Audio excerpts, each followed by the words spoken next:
The snow fell softly outside the apartment window.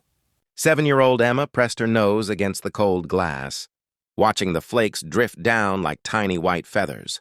Behind her, the small living room was quiet except for the hum of the old refrigerator in the kitchen. Her mother, Sarah, sat at the dining table surrounded by bills and papers. The worry lines on her forehead had grown deeper over the past year. Emma noticed these things even though she was young.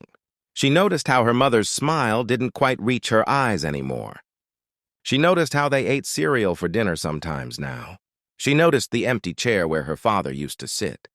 It had been 14 months since the accident. 14 months since everything changed. Emma walked slowly to the small Christmas tree in the corner. It was barely 3 feet tall, the cheapest one they could find at the grocery store. A few homemade ornaments hung from its branches. Paper snowflakes, popsicle stick reindeer, things Emma had made in school. She thought about the letter she needed to write. Every year she wrote to Santa, but this year felt different. This year she wasn't sure what to ask for. A new doll seemed silly when her mother cried at night. A bicycle seemed wrong when they could barely afford groceries. At school that day, her teacher, Mrs. Patterson, had talked about addressing letters properly. She had mentioned that important people in tall office. Buildings had something called a corner office. The biggest office, the one with windows on 2 sides. Emma had an idea then, a strange, hopeful idea. That evening, after her mother fell asleep on the couch, Emma took out her notebook.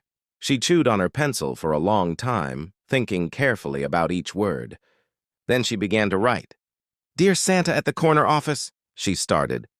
She wrote about her mother, about how hard Sarah worked at the diner, coming home with sore feet and grease stains on her uniform. She wrote about their apartment with the leaky faucet and the heater that only worked sometimes. She wrote about missing her father but knowing he couldn't come back. "I don't need toys this year," Emma wrote in her careful, rounded letters.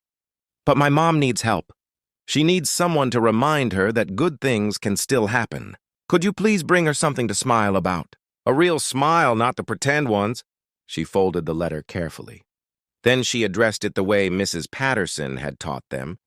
But instead of the North Pole, she wrote, "Santa, corner office, the tall building downtown."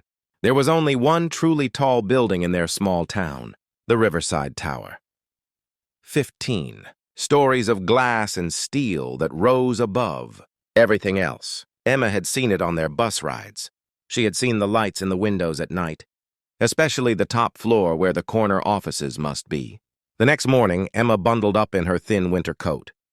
She told her mother she was going to mail a letter at the post office, which wasn't exactly a lie.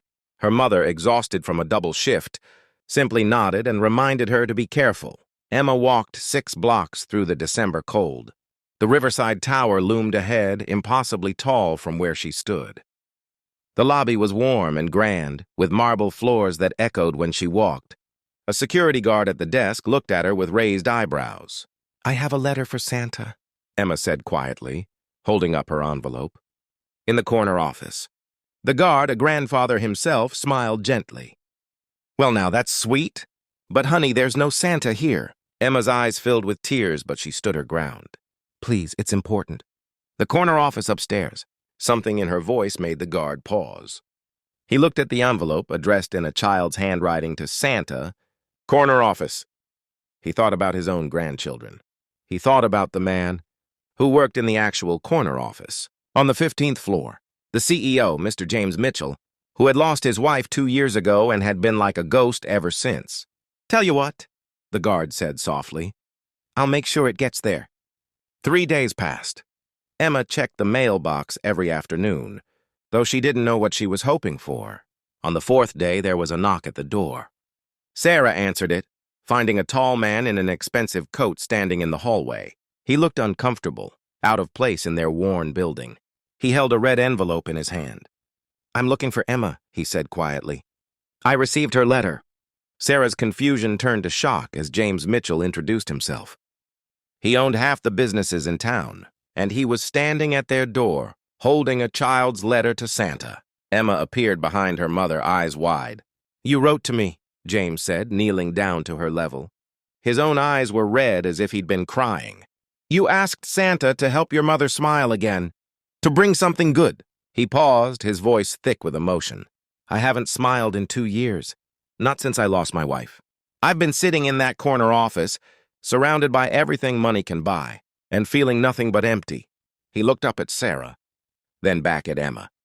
Your letter reminded me of something my wife always said, that the best gift we can give is helping others, that healing comes from connection, not isolation. From his coat pocket, he pulled out another envelope. This is a job offer for your mother. Better hours, better pay, at one of my companies. But more than that, he hesitated. I'd like permission to be your friend. Both of you. I think we could all use some reminding that good things can still happen. Sarah's hand flew to her mouth. Tears streamed down her face. Real tears, followed by a real smile. Emma watched her mother's face transform. It was like watching the sun come out after a long, dark winter. See, Mom? Emma whispered. I told you Santa was real. James laughed then, the first real laugh he'd managed in 2 years. I think you just saved 2 people with 1 letter, Emma. That Christmas Eve, 3 people sat together in a corner office 15 stories high, watching the snow fall over the town. A widowed CEO, a struggling single mother, and a little girl who believed in miracles. Sometimes, Emma thought, Santa doesn't bring presents. Sometimes he brings people together. Sometimes he reminds them that they're not alone. And sometimes that's the greatest gift of all,